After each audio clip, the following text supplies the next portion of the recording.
మూడు పత్రికల్లో వచ్చిన వార్తలు, వాటిలో వాస్తవాలు, వాటి ఉద్దేశాలు అన్నీ కూడా మనం ఈ వీడియోలో డిస్కస్ చేద్దాం. సో 6వ తేదీ వరకు మొత్తానికి చాలామంది ప్రజాప్రతినిధులకు రిలీఫ్ వచ్చింది.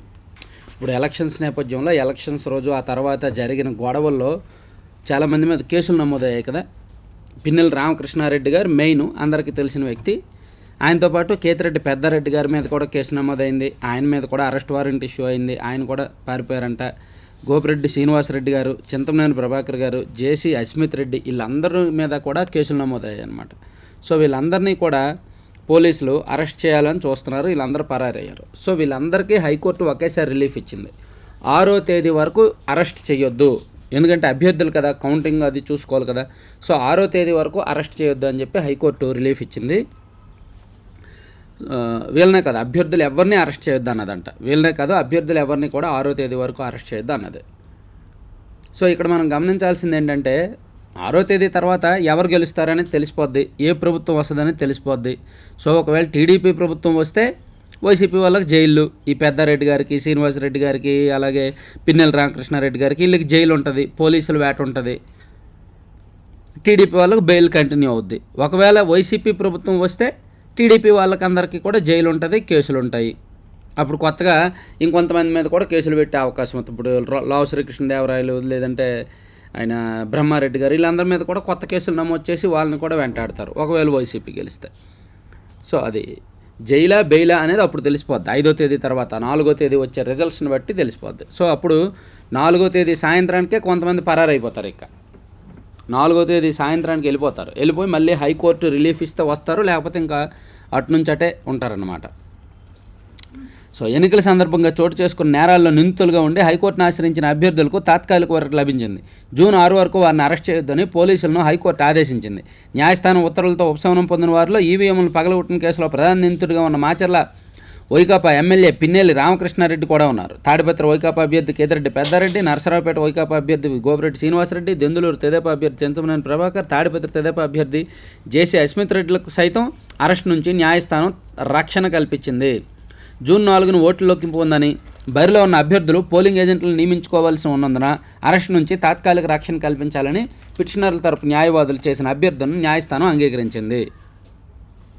సో జూన్ 6 తర్వాత జైలా బెయిలా అనేది అప్పుడు వచ్చే రిజల్ట్స్ని బట్టి తేలుతుంది అనమాట. ఇక తర్వాత ఈవీఎం ధ్వంసం ఘటనలో పీఓ ఏపీఓ సస్పెన్షన్, ఇదో పెద్ద కామెడీ అండి. ఈవీఎం ధ్వంసం ఘటనలో అంట పీఓ అండ్ ఏపీఓ సస్పెన్షన్ అంట. ఈవీఎం ధ్వంసం చేసిన విషయం బయట ప్రపంచం చూసే వరకు వీళ్ళెవరూ మాట్లాడలేదు. ఈవీఎం ధ్వంసం చేసిన ఘటన లైవ్లో చూస్తారు. ముఖేష్ కుమార్ మీనా గారు కావచ్చు, సెంట్రల్ కేంద్ర ఎన్నికల సంఘం కావచ్చు, పోలీసులు కావచ్చు, అందరూ పెద్ద వాళ్ళందరూ లైవ్లో చూస్తారు. మరి వీళ్ళని కూడా సస్పెండ్ చేయాలిగా. ఈవీఎంలు ధ్వంసం చేసినప్పుడు అక్కడ పీఓలు ఏపీఓలు ఎంతండి, చిన్న ఉద్యోగులు. వాళ్ళని సస్పెండ్ చేస్తే ఏమవుద్ది? వాళ్ళు ఏమైనా అడ్డుకోగలరా ఎమ్మెల్యే గారిని? లేదా వాళ్ళు ఏమైనా సహకరించారా? సార్ ఇదిగో ఈవీఎం ఇదిగో మీరు పగలగొట్టండి అని ఏమైనా సహకరించారా? వాళ్ళు నిశ్చేష్టులే ఉండిపోయారు. వాళ్ళు ఏం చేయలేరు, అంతకుమించి వాళ్ళు ఏం చేయలేరు కాబట్టి అలా ఉండిపోయారు. వాళ్ళ మీద చర్యలు తీసుకొని ఏంటి యూజు? ఇంకా పెద్ద వాళ్ళ మీద చర్యలు తీసుకోవాలి, వాళ్ళ మీద కాదు తీసుకోవాల్సింది. ఇంకా పెద్ద వికెట్లు పడాలి అప్పుడు. ఎందుకంటే ఆయనకు సహకరిస్తున్నది ఇప్పటికీ కొంతమంది పెద్దోళ్ళే ఆయనకు సహకరిస్తున్నారు. సో వాళ్ళందరినీ లేపేయాలి తప్ప పీఓ ఏపీఓ ఎప్పుడు ఏ ఇష్యూ అయినా అంతే. మన వ్యవస్థలో ఫస్ట్ కింది స్థాయిలో ఉన్న వాళ్ళని సస్పెండ్ చేస్తారు. ఇక ఆగిన రవాణా శాఖ, అందుకే మనం చూస్తే ఈ మాచర్ల ఎమ్మెల్యే పిన్నెల రామకృష్ణారెడ్డి గారి వ్యవహారంలో పోలీసులే మీదే ఎవరైతే ఆయన్ని పట్టుకోవాలని తిరుగుతున్నారో వాళ్ళే తప్పిస్తున్నారు అనేది కూడా ఒక టాక్ ఉంది. కావాలని వాళ్ళు తప్పించేసి నాటకాలు ఆడుతున్నారు పోలీసులే అనేది. ఈరోజు ఇది సంగతి కార్టూన్ కూడా అదే ఇచ్చారు. కింద ఇది సంగతి కార్టూన్ చూడండి, లాస్ట్లో కార్నర్లో ఉంది. పిన్నెల్లి కోసం 8 పోలీసు బృందాలతో గాలింపు. పిన్నెల్లి ఎక్కడున్నాడో పట్టుకోమంటే నా చుట్టూ తిరుగుతావేం వెళ్ళు అని చెప్పి ఆ పోలీస్ కానిస్టేబుల్ కుక్కతో పోలీస్ జాగిలంతా అంటున్నాడంట. అంటే ఏంటి, పిన్నెల్లి మీ దగ్గరే ఉన్నాడు, మీరే తప్పించారు అని ఆ కుక్కకు కూడా తెలిసిపోయిందనమాట. అదే ఈరోజు ఇది సంగతి కార్టూన్ వేశారు. అంటే పోలీసులే పిన్నెల్లిని తప్పించారని. ఇక ఆగిన రవాణా శాఖ ఆన్లైన్ సేవలు. 18 కోట్ల బకాయిలు చెల్లించకపోవడమే కారణం. క్లౌడ్ యాక్సెస్ను నిలిపివేసిన సర్వీస్ ప్రొవైడర్. ఈ ప్రగతి వెబ్సైట్ పనిచేయక వాహనదారులకు ఎగ్గట్లు. రవాణా శాఖ ఎంత వరస్ట్ కండిషన్లో ఉండాలో అంత వరస్ట్ కండిషన్లో ఉంది.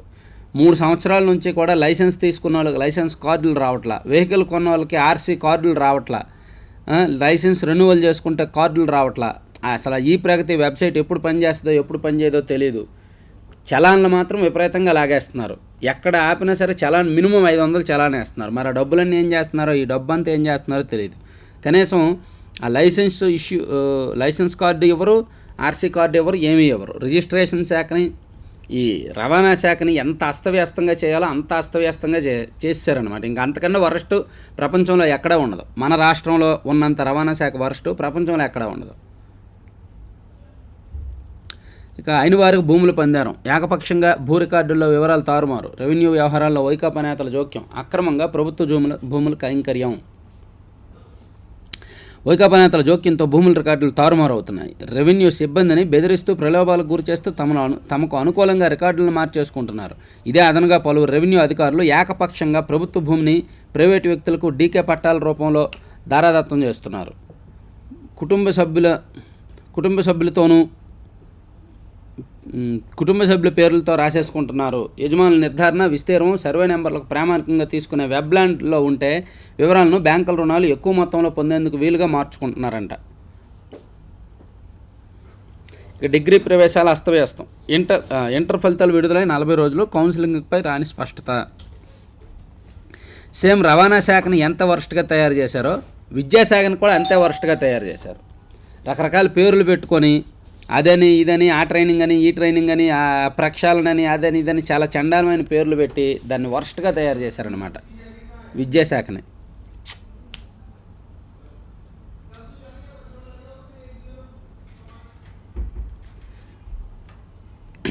చాలా శాఖలు అటు ఇటు వరస్ట్ అయిపోయినాయి. మరి నెక్స్ట్ గవర్నమెంట్ ఏం చేస్తుందో కానీ. తర్వాత రేవ్ పార్టీలో మాదక ద్రవ్యాల వినియోగం. నటి హేమ సహా 86 మందికి డ్రగ్ పాజిటివ్ అంట. ఎవరెవరైతే అందులోకి వెళ్ళారో అందులో నటి హేమతో సహా చాలా పెద్ద పెద్ద వాళ్ళందరికీ కూడా పాజిటివ్ వచ్చింది. అంటే వాళ్ళు మాదక ద్రవ్యాలు తీసుకుంటున్నట్టే లెక్క. వీళ్ళందరూ కూడా పతితుల్లాగా అక్కడికి వచ్చి వీడియోలు రిలీజ్ చేసి మేము అక్కడికి వెళ్ళలేదు, మేము ఎక్కడికి వెళ్ళలేదు అని చెప్పి వీడియోలు రిలీజ్ చేశారు. ఎవరెవరైతే వచ్చాయో వాళ్ళందరూ కరెక్టే. అసలు సినీ ఇండస్ట్రీలో చాలా కల్చర్, వర్స్ట్ కల్చరు. చాలామంది ఇంతే.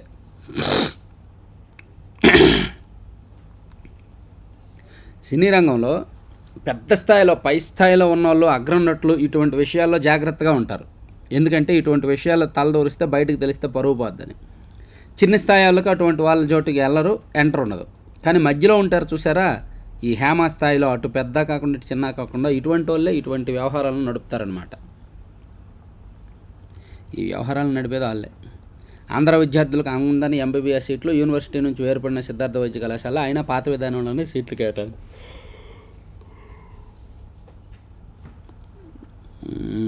తర్వాత ఆటవిక పాలనలో అరాచకాలు ఎన్నో. పోలింగ్ రోజు ఆకృత్యాలపై వీడియోలు వెలుగులోకి. పిన్నెల్లి వీడియో బయటికి రావడంతో అలాంటి ఘటనలు మరిన్ని బహిర్గతం. సో ఆ రోజు పోలింగ్ రోజు పల్నాడు ప్రాంతంలో జరిగిన ఆకృత్యాలు, ఆగడాలు, దారుణాలు వీడియోల రూపంలో ఇప్పుడిప్పుడే బయటకు వస్తున్నాయి. ప్రతిరోజు కొత్త వీడియోలు బయటకు వస్తున్నాయి. ప్రతిరోజు కొత్త వీడియోలు, మామూలుగా కాదు అసలు. ఈ ఫోటో చూడండి. మాచర్ల మండలం రాయవరం పోలింగ్ బూత్లో ఏఎస్ఐని బెదిరిస్తున్న వైకాపా నేత జగదీష్ కుమార్. పోలీసులను ఖాతరు చేయలే. వాళ్ళకి లొంగి ఉంటే ఓకే పోలీసులు, లేకపోతే వాళ్ళని కూడా ఖాతరు చేయలేదన్నమాట.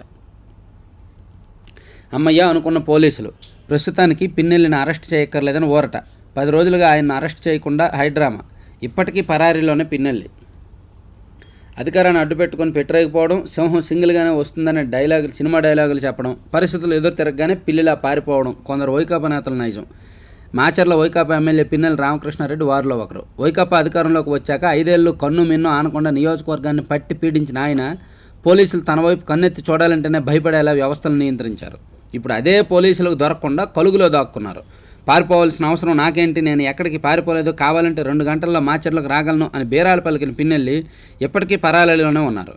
పల్నాడు పులి అంటూ అనుచరులు ఇచ్చే బిల్డప్లతో తెగరెచ్చిపోతూ ఎన్నికల తర్వాత అందరికీ సినిమా చూపిస్తానని హెచ్చరించిన పోలీసులకు దొరకకుండా దాగుడు మూతలాడారు. పిల్లిలా ఒక చోట నుంచి మరో చోటకు మకాం మార్చారు. పోలీసులు గురువారం కూడా పిన్నెల్లి ఆచూకీ కనిపెట్టలేకపోయారు అని. అంటే పిన్నెల్లి రామకృష్ణారెడ్డి గారు భయపడి పారిపోయారు. సో ఆయన మాటలేమో 2 గంటల్లో వస్తా, నాకు పారిపోవాల్సిన అవసరం లేదు, అది ఇది అని చెప్పి చివరికి పారిపోయారు, పిల్లిలా పారిపోయారని అర్థం వచ్చేలాగా ఈనాడులో కాస్త వ్యంగ్యంగానే రాశారనమాట. ఈవీఎం పగలగొడుతుంటే ఈసీ ఏం చేస్తుంది? వెబ్ కాస్టింగ్లో చూసి చప్పట్లు కొట్టారు, అంతకుమించి ఏం చేస్తారు? నర్సరావుపేటలో సిట్ దర్యాప్తు. ఓకే,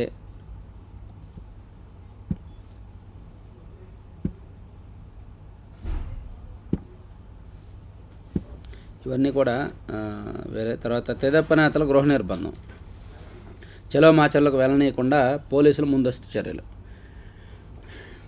పిన్నెల్లి వ్యవహారంతో ఇరుకుని పడ్డ వైకాపా సమర్థించుకునేందుకు విశ్వ ప్రయత్నాలు చేస్తున్న నేతలు. ఏముంది, సాక్షిలో నిన్న రాశారుగా, టీడీపీ వాళ్ళే దాడులు చేశారు, టీడీపీ వాళ్ళదే ప్లానింగ్, అది ఫేక్ వీడియో, ఇవన్నీ రాశారుగా, అవే చెప్తారు బయటకు వచ్చి.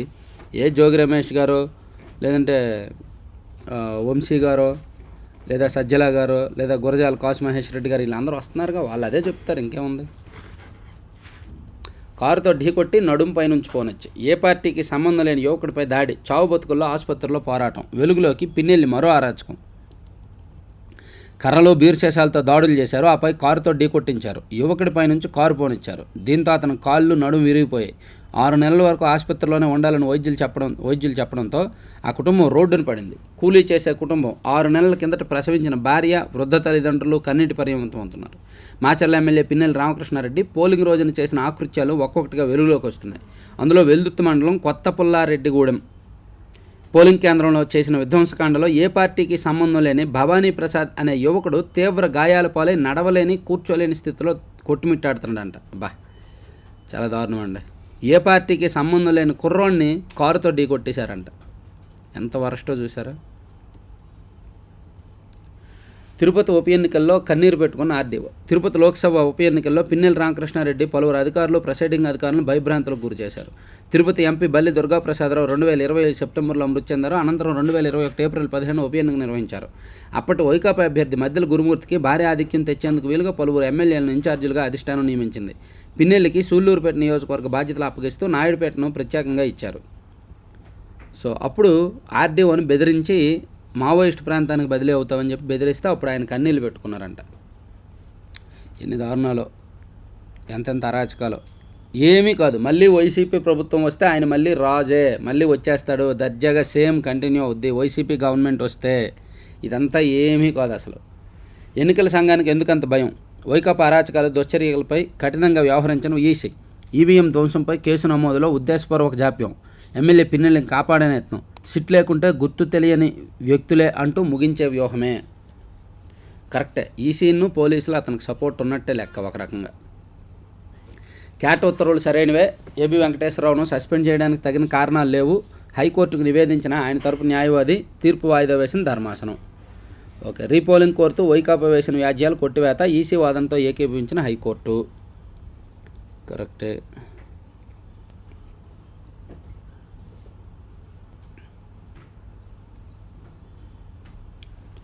బాగానే ఉంది, ఈనాడు అయింది. ఇప్పుడు ఆంధ్రజ్యోతికి, సాక్షికి వెళ్దాం. సాక్షిలో ఐజీ గారి గురించి రాశారు. సర్వశ్రేష్ఠ త్రిపాఠి గారి గురించి కూటమి సేవలో ఘనాపాటి అని రాసుకొచ్చారు. చంద్రబాబు విధ్వంస కుట్రలో ప్రధాన సూత్రధారంట. పల్నాడులో హింసాకాండకు ఐజీ త్రిపాఠి వత్తాసంట. కీలక అధికారులు ఆకస్మిక బదిలీల వెనక సూత్రధారి. పోలీసులను కట్టడి చేసి టీడీపీ గోండాగిరికి అండదండలు. అవును, టీడీపీ వాళ్ళే గోండాగిరి చేశారా కనిపిస్తుంది. ఈవీఎం ఎవరు ధ్వంసం చేశారో కనిపిస్తుంది. ఎవరి మీదకి కారులు పోనిచ్చారో, ఎవరిని కారులతో ఢీకొట్టారో, ఎవరు చేశారో ప్రపంచం మొత్తం చూసింది. ప్రపంచం చూసిన దాన్ని కూడా అచ్చంగా రివర్స్లో రాయడం అంటే ఒక కళ, ఆ అద్భుతమైన కళ మరి ఈ ఒక్క పేపర్కే ఉంటుంది బహుశా ప్రపంచం మొత్తం మీద. చేసిందంతా వైసీపీ. మొన్న పోలింగ్ రోజు జరిగిన గొడవల్లో ఒక 30% టీడీపీ పాత్ర ఉంటే ఉండొచ్చు కాక, 30% వాళ్ళ పాత్ర ఉండొచ్చు కాక, కానీ 70% పాత్ర వైసీపీదే. ఇప్పుడు ఇదిగోండి ఫోటో వేశారు. పోలింగ్ రోజున నరసరావుపేటలో వైఎస్ఆర్సీపీ ఎమ్మెల్యే గోపిరెడ్డి ఇంటిపై దాడి చేసి కార్లను ధ్వంసం చేస్తున్న టీడీపీ గోండాలు. ఇది ఎందుకు చేశారు వీళ్ళు? దీనికి ముందు వాళ్ళు లావు శ్రీకృష్ణదేవరాయలు గారి వెహికల్ని ధ్వంసం చేశారు కాబట్టి వైసీపీ వాళ్ళు, దానికి కౌంటర్గా వీళ్ళు అలా చేశారు. సో అక్కడ వైసీపీ వాళ్ళు 70% చేస్తే టీడీపీ వాళ్ళు 30% చేశారు. నిజంగా ఒక మాట ఓపెన్గా చెప్తున్నా, గోండాగిరి చేయాలన్నా, దౌర్జన్యాలు దాదాగిరి చేయాలన్నా వైసీపీ వాళ్ళకంటే టీడీపీ వాళ్ళే ముదురులు. టీడీపీలోనే అటువంటి వాళ్ళు ఎక్కువ మంది ఉన్నారు. సో నిజంగా కాస్త వ్యవస్థల సపోర్ట్ ఉంటే, కాస్త పోలీసుల సపోర్ట్ ఉంటే టీడీపీ వాళ్ళని ఎవరూ ఆపలేరు. వైసీపీ వాళ్ళు తోక ముడుచుకొని పారిపోవాల్సి వస్తుంది. పోలీసుల సపోర్ట్ లేదు కాబట్టే, వ్యవస్థల సపోర్ట్ లేదు కాబట్టే టీడీపీ వాళ్ళు భయపడుతూ ఆత్మరక్షణలోనే ఫైట్ చేశారు ఆ రోజు, పోలింగ్ రోజు. వాళ్ళకి ఏమాత్రం స్వేచ్ఛ ఉన్నా సరే మామూలుగా ఉండేది కాదు. ఎందుకంటే టీడీపీలో 30-40 సంవత్సరాల నుంచి ముదురులు ఉన్నారు. వాళ్ళందరూ కూడా ఎక్కువగా ఇటువంటి వ్యవహారాల్లో, గొడవల్లో ఆరితేరిన వాళ్ళు ఉన్నారు. సో మొత్తానికి ఐజీ గారి గురించి సాక్షిలో రాశారు. తర్వాత ఆ వీడియో లీక్ అయింది, మేము విడుదల చేయలేదు, ఈసీకి సంబంధం లేదు, దర్యాప్తు సమయంలో బయటకు వెళ్ళి ఉండొచ్చు, దానిపైన విచారణ చేస్తున్నాం. ఓట్ల లెక్కింపునకు పటిష్ట ఏర్పాట్లు, మీడియాతో సీఈఓ ముఖేష్ కుమార్ మీనా. 4వ తేదీ వరకు ఈయన ఏం చెప్పినా భరించాలి. ఏబీ వెంకటేశ్వరరావు సస్పెన్షన్ సభను ఆయన ప్రాసిక్యూషన్కు కేంద్రం అనుమతి ఇచ్చింది. అన్ని అంశాలను హైకోర్టుకు అభ్యర్థించిన రాష్ట్ర ప్రభుత్వం తీర్పును రిజర్వ్ చేసిన న్యాయస్థానం. హైకోర్టుకు రాష్ట్ర ప్రభుత్వం ఏం ఇచ్చిందో అది రాశారు తప్ప హైకోర్టు ఏం చెప్పిందో అది రాయలేదు. హైకోర్టు సస్పెన్షన్ చెల్లదు, క్యాట్ తీర్పును అమలు చేయండి అని హైకోర్టు ఆల్మోస్ట్ ఇండైరెక్ట్గా చెప్పింది. ఆ అభ్యర్థులకు హైకోర్టు రక్షణ. జూన్ 6 వరకు పిన్నెల్లి, గోపిరెడ్డి, పెద్దారెడ్డి తదితరులను అరెస్ట్ చేయొద్దని పోలీసులకు ఆదేశం. బాగానే ఉంది. పచ్చమోక అరాచకం ఆనవాళ్ళిగో. పల్నాట గ్రామాలు వదిలి బయట తలదాచుకుంటున్న బడుగులు. ఎస్సీ, ఎస్టీ, బీసీ మైనారిటీలపై దాడులు, ఆపై రిగ్గింగ్కి పాల్పడిన టీడీపీ నేతలు. రాయండి, రాసుకోండి, మీ ఇష్టం. సొంత పత్రిక, మన సొంత పత్రిక మనం రాసుకోకపోతే ఇంకెవరు రాస్తారు? మన సొంత పత్రికలో మనం భజన చేసుకోకపోతే ఇంకెవరు చేస్తారు? టీడీపీ రీపోలింగ్ ఎందుకు కోరలేదు? మాచర్లో విచ్చలవిడిగా రిగ్గింగ్ చేసిన టీడీపీ అభ్యర్థి జోలకింటి బ్రహ్మారెడ్డి. అడ్డొచ్చిన వైఎస్ఆర్సీపీ పోలింగ్ ఏజెంట్లు, కార్యకర్తలపై దాడి. అంటే వీళ్ళు చేసింది వాళ్ళ మీదకి రాస్తున్నారండి. తర్వాత చారిత్రక విజయానికి 5 ఏళ్ళు. చంద్రబాబు అరాచక పాలనకు 2019 మే 23 ముగింపు పలుకుతూ ప్రజా తీర్పు. ఇదొకటి రాసుకొచ్చారనమాట. తర్వాత ఇంకా సాక్షి అయిపోయింది. ఆంధ్రజ్యోతికి వెళ్తే పిన్నెల్లికి ముందస్తు బెయిల్ అనేది ఒకటి ఫ్యాక్. తర్వాత దాగుడు మూతలు. హైకోర్టులో భారీ ఊరట. అంతకుముందు రోజంతా హైడ్రామా. నరసరావుపేట కోర్టు వద్ద లొంగిపోతారంటూ పగలంతా హడావిడి. ఈవీఎం ధ్వంసం వ్యవహారంలో పీఓ, ఏపీఓల సస్పెన్షను. జాయింట్ కలెక్టర్ తీరుపైన సందేహాలు. సో పోలీసులు వెంటాడుతున్న పిన్నెల్లి భద్రం. పోలీసులు వెంటాడుతున్నా అంటే వెంటాడుతున్నట్టు ప్రపంచానికి చూపించి లోపాయికారిగా, సార్ మేము ఇక్కడ ఉన్నాం, మీరు ఇటు రావద్దు, సార్ మీరు అటు వెళ్ళిపోండి, మేము అటు రాము, ఇలా ఇండైరెక్ట్గా బేరాలు ఆడుతూ గాలించారేమో. సార్ మేము ఇదిగో పలానా ఏరియాలో ఉన్నాం, మీరు సరౌండింగ్స్లోకి రావద్దు, మీరు పలానా ఏరియాలో ఉండండి, మేము మీ దగ్గరకు రాం, మేము మిమ్మల్ని వెతుకుతున్నట్టు బయట ప్రపంచం అనుకోవాలి అని చెప్పి అలా తప్పించారనమాట జాగ్రత్తగా. పోలీసులు అనుకుంటే 8 బృందాలు ఉంటే ఎంతసేపు అండి పట్టుకోవడం. తర్వాత అంతా ఆత్రమేళ వ్యవహార. అస్మదేయులకు ఐఏఎస్ కట్టబెట్టేందుకు ఆరాటం. మరి గవర్నమెంట్ మారితే కష్టం కదా. కోడ్ ఉందని తెలిసి యూపీఎస్సీకి లేక ఇంటర్వ్యూలు జూన్ 7న కమిషన్ షెడ్యూల్ అంట. సో కొంతమంది అస్మదేయులకు ఐఏఎస్ ఇప్పించడానికి, కొంతమంది సీనియర్ అధికారులకు, గ్రూప్ 1 అధికారులకు ఐఏఎస్ ఇప్పించడానికి జవహర్ గారు కేంద్రానికి లేఖ రాశారంట. యూపీఎస్సీకి లేఖ రాశారంట. అదొకటి రాసుకొచ్చారు. తర్వాత బలైన బలగం.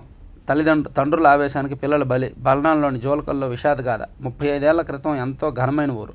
రాజకీయ గొడవలకు చిన్నాభిన్నం. హత్యలు, అల్లర్లతో గ్రామస్తులు జైలుకు. వ్యవసాయ కూలీలుగా మహిళలు. పిల్లల భవిష్యత్తుపై తీవ్ర ప్రభావం. చాలా దారుణం. చూసారా, ఫ్యాక్షన్ గొడవల కారణంగా ఆ గ్రామంలో పెద్దోళ్ళు, పురుషులు అందరూ కూడా ఊళ్ళో వదిలేసి వెళ్ళిపోతున్నారు. మహిళలేమో కూలీ పనులు చేసుకొని పిల్లలను పోషించుకుంటున్నారు. ఫ్యాక్షన్ గొడవలు, రాజకీయ గొడవల కారణంగా ఇప్పటికీ కూడా ఆ గ్రామం తీరు మారలేదు. 2047 వరకు అబద్ధాలు ఆడతా, 2047 వరకు కష్టపడతా, దేవుడు నాకు అప్పటి వరకు టైం ఇస్తాడు, నన్ను ప్రత్యేక కార్యం మీద పంపాడు, వికసిత భారత్ కళ నెరవేరుస్తా. అంటే 2047 వరకు ఉంటూనే ఉంటావా రాజకీయాల్లో? ఇదే చివరి ఎన్నికేమో అని నేను అనుకుంటున్నాను. ఇంకా ఎన్నాళ్ళు భరించాలి దేశం ఈ అబద్ధాలని? అబ్బా, 2047 వరకు భరించాలా? వామ్మో. ఈ వ్యవస్థల నిర్వీర్యాన్ని, ఈ కక్ష సాధింపులను, ఈడీ, సిబిఐ వీళ్ళని రాజకీయంగా వాడుకోవడాన్ని 2047 వరకు భరించాలా? అందుకే ప్రతిపక్షాలు లేకుండా చేసేస్తున్నారా? అమ్మో. సో ఇదన్నమాట 3 పత్రికల్లో ఉన్న వార్తలు. సో సింపుల్గా సంక్షిప్తంగానే చెప్పా. మరిన్ని కీలకమైన అంశాలతో నెక్స్ట్ వీడియోలో కలుద్దాం. Thank you.